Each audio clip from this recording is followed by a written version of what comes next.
No vídeo de hoje falaremos sobre os efeitos da reforma trabalhista e processos judiciais. A Lei 13.467, chamada Reforma Trabalhista, entrou em vigor no dia 13 de julho de 2017, alterando a consolidação das leis do trabalho.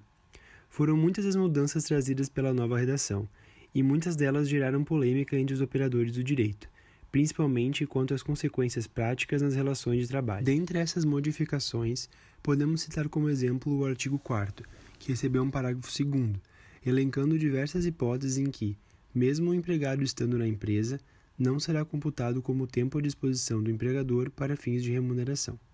A reforma deu muita ênfase para as negociações entre empregado e empregador, como o banco de horas, que com a nova redação pode ser negociado por acordo individual entre patrão e empregado. O artigo 396 prevê também uma nova regulamentação para o período de amamentação, que antes determinava que a mulher tinha direito a 2 períodos de descanso para realizar o ato durante a jornada de trabalho, enquanto a criança não completasse 6 meses de idade. Com a reforma, o parágrafo 2º do artigo permite que os horários sejam definidos também em acordo individual.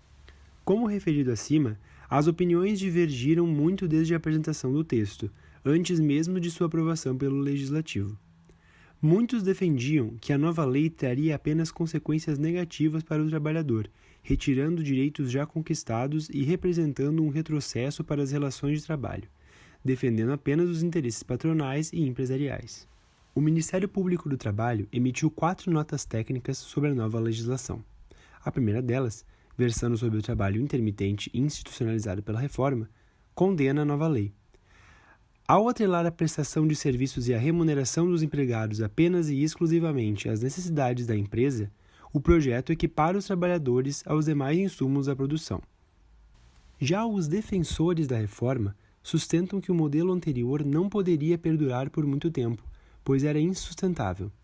Argumentam que o desemprego no Brasil se dá, entre outros motivos, pela vasta gama de direitos que os trabalhadores oferem, além de demasiada burocracia e intromissão do Estado nas relações entre empresa e empregado.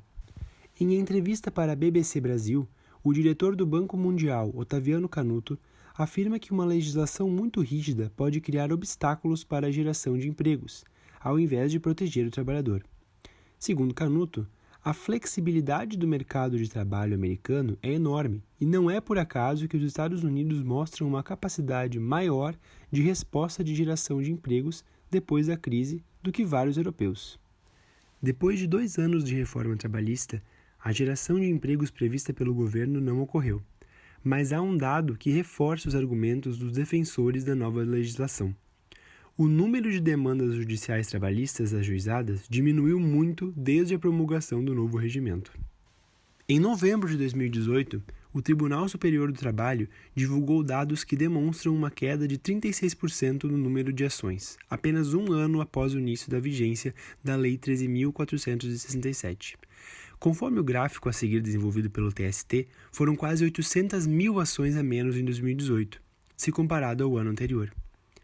Em primeira análise, os dados divulgados são favoráveis à reforma, visto que, teoricamente, o resultado teria sido positivo, tendo as demandas reduzido naturalmente devido à flexibilização das relações de trabalho, melhor diálogo entre empresa e empregado, menos burocracia, etc. Por outro lado, há aqueles que sustentam que o principal motivo para a diminuição das reclamações trabalhistas é a instabilidade jurídica trazida com a nova legislação.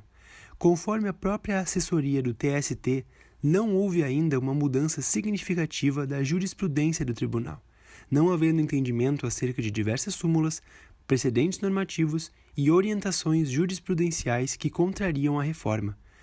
Para o Corregedor-Geral da Justiça do Trabalho, essas mudanças seguem um ritmo próprio, definido no regimento interno do TST. Ainda, diversos dispositivos alterados ou acrescentados pela reforma foram objeto de questionamento perante o Supremo Tribunal Federal, através de ADIs, onde sua constitucionalidade foi posta à prova. Alguns dos artigos mais atacados dizem respeito ao trabalho intermitente, fixação de valores de indenização por danos morais e realização de atividades insalubres por gestantes e lactantes. Para o advogado Jonathan de Almeida, em artigo publicado no portal pioneiro do Clique RBS, ele reconhece a insegurança jurídica causada pela transição entre os 2 ordenamentos jurídicos e acredita que o pouco tempo de debate da reforma também prejudique as alterações esperadas. O autor ainda refere que as alterações trazidas precisam andar conjuntamente com a Constituição Federal e a interpretação da lei depende dos trabalhos de todos os sujeitos envolvidos, empresas, sindicatos e advogados, que deverão auxiliar na aplicação da lei. Pelas razões até aqui expostas, entende-se que impera uma dúvida entre os operadores do direito, o que causa o receio do ajuizamento de ações trabalhistas. Por não saber qual será a interpretação de determinado dispositivo, os advogados deixam de ajuizar as ações. Algumas das questões suscitadas dizem respeito, por exemplo, à fixação de indenização por danos morais de acordo com o salário do empregado, podendo gerar uma distinção entre o sofrimento daquele que recebe remuneração maior em comparação com quem recebe uma menor, ferindo o princípio da igualdade, ou também a questão das trabalhadoras grávidas, que só podem ser afastadas do trabalho insalubre se um médico de sua confiança atestar essa necessidade. Para alguns, essa medida feriria as normas de saúde da trabalhadora gestante. Os citados são alguns exemplos de normas que ainda não foram analisadas pelos tribunais, não havendo decisões suficientes para que se possa definir um entendimento jurídico, o que causa a hesitação dos advogados no ajuizamento das ações. Por fim, conclui-se que a reforma trabalhista diminuiu drasticamente o número de ações ajuizadas em matéria trabalhista no território brasileiro. Porém, a razão para isso é a insegurança jurídica causada pelos novos dispositivos, que muitas vezes vão de encontro com os princípios constitucionais e do direito do trabalho, obrigando os operadores do direito a realizarem uma interpretação cautelosa da nova CLT e, consequentemente, hesitarem em ajuizar as ações trabalhistas.